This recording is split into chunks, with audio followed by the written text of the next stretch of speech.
د کابل شورتي له روزنیز مرکز څخه 432 تنه ساتونکي له مسلکي او عقیدتي زده کړو څخه فارغ شول.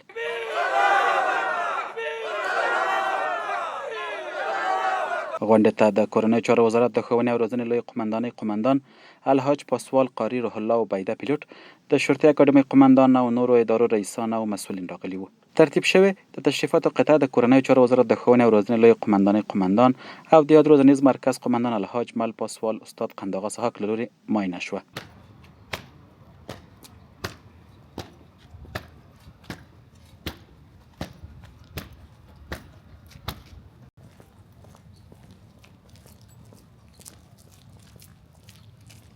همدارنګه کنډکونو په وار خپل د احترام مراتب مشرتابه پلاوي ته وړاندې کړل. ښاغلي سحاق په خپله وینا کې فارغ شویو منصبینو ته مبارکي ورکړه او د دوی هڅې یې وستایلې. محترمو مجاهدینو، ستاسو فراغت یوازې د یو کورس پای نه ده، بلکې یوې سترې اسلامي دندې پیل او نوې روحیې او مسلکیتوب سره پیلیږي.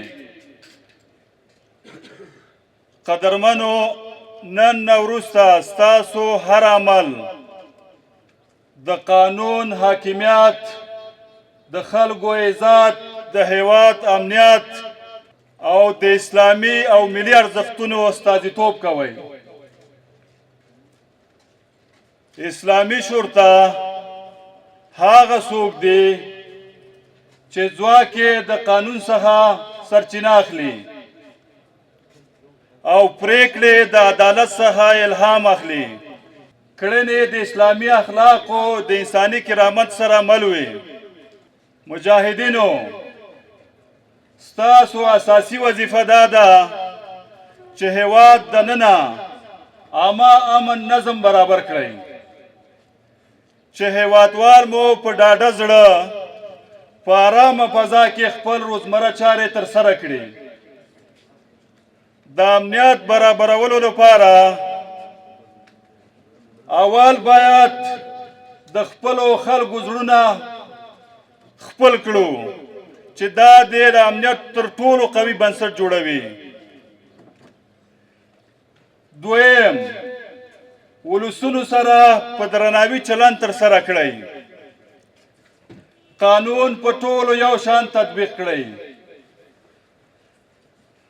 د فساد او تبعیض او د شخصي ګټو څخه ځانونه وساتئ او خپل مسلکي مهارتونه تل په یاد ولرئ، مه هېروئ. وروسته زده کړیالانو په بېلابېلو برخو کې خپلې زده کړې نندارې ته کېښودې او د مشرانو له لوري وستایل شول. د افغانستان اسلامي امارت دښمنان تل هڅه کوي څو د خپلو شومو پلانونو له مخې هېواد کې امنیتي ویره خپره او درانه مشرانو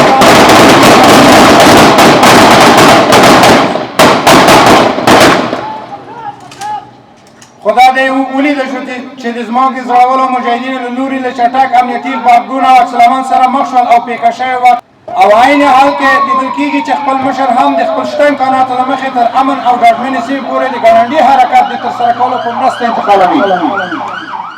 قاري عبیده هم د فراغت غونډې ویناوال و او فارغ شوي منصوبین یې د دوی د زده کړو له امله وستایل او له دوی وغوښتل چې د ولس سره نیک او نرم چلند وکړي. نن الحمدلله 410 شاوخوا نفر چې تاسې فارغېږئ، دا به مو نن درکړې وي چې موږ څه زده کړل او څه باید وکړم. خو له ټولو نه مهمه ده چې د ستا کار کې فلحال چې دا شورته په ټول د کابل په مربوطاتو کې او تاسو ټول د کابل د امنیه قمندانۍ مربوط پرسونل یاست، په دې هر ځای کې به تاسې درېږئ او له مختلفو قسمه امتحاناتو سره به مخ کېږئ. هغه امتحانات دا څوک به د یو رشوت تا ته یو لاره برابروي، تا ته به د رشوت لپاره اخیستو لپاره لاره برابروي او تا به تشویقوي چې په دې کار کې تحقیل کړي، او یا نور داسې دسیسې یا نور داسې مشکلات به تا لپاره ایجادوي چې هغه د اسلامي نظام په مقابل کې د دښمن په طرف باندې وي. تا به وادار کوي یا په یو چلو دوکه فریب یا په هر څه هوایپار رقم باندې شي. نو موږ تاسې به د دغه لپاره اصلا کوشش دا کوو چې دا کوم عمل کوو رضا به د الله رضا مقصود وي. دا به مقصود نه وي چې زه خپل امیر راضي کړم، دا به مقصود نه وي، دا به د مقصود یې څه وي د زه خپل امیر راضي کړم، خو د الله تعالی په رضا کې به ته د امیر رضا هم لټوې. یوازې دا به نه کوي زه خپل امیر راضي کوم نعوذ بالله والله تعالی ناراضه کوم. نو په دې سته شیونو کې د سته امتحاناتو سره به مبارزه موږ تاسې زده کوو. نن به تاسو ته دا ډېر شیونه در ښکاره سوي. مخکې له فتوحاتو نه بعد د معسکراتو په دوران کې ډېری وخت د کلم د یوې ګیرې پوښتنه هم موږ کوله. دا به دا معنا نه وه چې موږ ته دا کلم ګیرې داسې اهمیت لاره چې خامخا دې راوړي، یا به چې کله کوم کلم باندې کوم محصل کوم طالب نوټ لیکلی و کلم به چې خالي شوی و موږ به ورته ویل چې خالي قلم راوړه بیا به بل درکوو. دا ستا استادان د دې صحنو شهیدان دي. دا به یوازې دا آګاهي وه د دې طالب لپاره چې طالب د یوې ګیرې د کلم پوښتنه کېږي، د یو خالي قلم پوښتنه کېږي، نو د الله تعالی په نیز خو د ډېرو شیونو بیا پوښتنې شته. خو دا به د موږ لخوا یوازې یو آګاهي په دې وه چې ګوره تا ته به آینده کې نظام په لاس درځي، په میلیونو په عربو روپۍ به تا ته په لاس درځي، دغسې د موټرو تیل، دغسې وسایط، نور اجناس د بیت المال. نو چې دا د یوې ګیرې اجازه زه نه در کوم، د یو خالي قلم اجازه نه در کوم چې دا ته ضایع کړي، نو د نورو شیونو خو چې موږ اجازه نشو ورکوی، الله تعالی په نظام اجازه نشته. نو دلته به تاسې دې شیونو ته خامخا متوجه کېږئ. څه مو چې دلته زده کړي دي دا به لاوباله نه پرېږدئ. نن د زده کړه بس ختمه کیسه نه، نن به ته له دې جنسې دې هوډ به د دې کوي چې ته به د عمل میدان ته کښېنولې. د عمل میدان ته په هغه وخت کې ځي چې ته رښتینی حق د خپلې وظیفې ادا کړي. په تعلیمي مرکز کې د خپلو محصلینو سره په دې مبارکه غونډه کې شرکت کوو او د دې مبارکې غونډې د فراغت د زړه له تله تاسو ټولو ته مبارکي وایم. د شورتي یو عسکره ته ځان کشر ما بوله، ته ځان دا ما بوله چې قومندان خو هلته په غټ دفتر کې ناسته زه دلته لمر ته ولاړ یم.